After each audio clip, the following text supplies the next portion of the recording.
Krenula je izborna kampanja, ona koja se odnosi na prijevremene izbore u Novoj Gradiški. Nakon što je u prethodnom tjednu SDP predstavio svoje kandidate, početkom prošlog tjedna to je učinio i HDZ.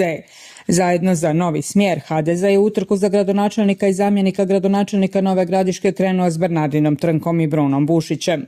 Punih 5 dana vjerojatno su slavili pobjedu, no kraj ovoga tjedna donio je vijest koja će im, ako ne u potpunosti pomutiti račune, ono im sigurno otežati put do čelnih pozicija grada na zapadu županije, a to je da se u utrku uključi onaj zbog kojeg je do prijevremenih izbora i došlo.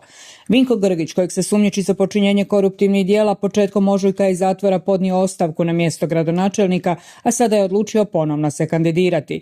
Dužan je to, kazao za Infopix građanima, jer ono što je obećao u prethodnom mandatu nije do kraja odradio. Ostaje vidjeti žele li to i građani.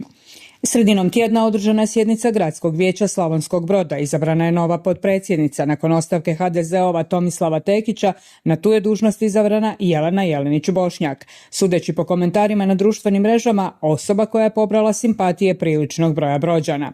A oni uz koje su Brođani uvijek su branitelji. U tjednu iza nas najavljeno je obilježavanje 35. obljetnice kuna u Slavonskom Brodu. Iduće srijede Brođanima dovode krila Oluje.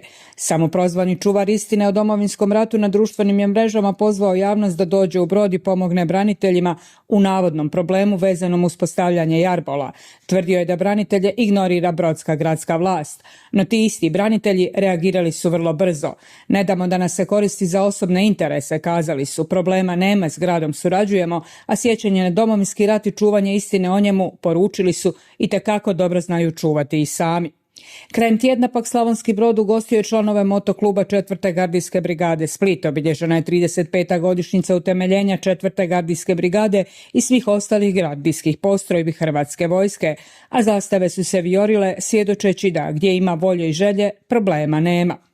Počeli su programe obilježavanja Bljeska. U Slavonskom Brodu održani su 26. međunarodni sportski susreti invalida Bljesak 2026. Jedan od najdugovječnijih i najznačajnijih parasportskih događanja u ovom dijelu zemlje.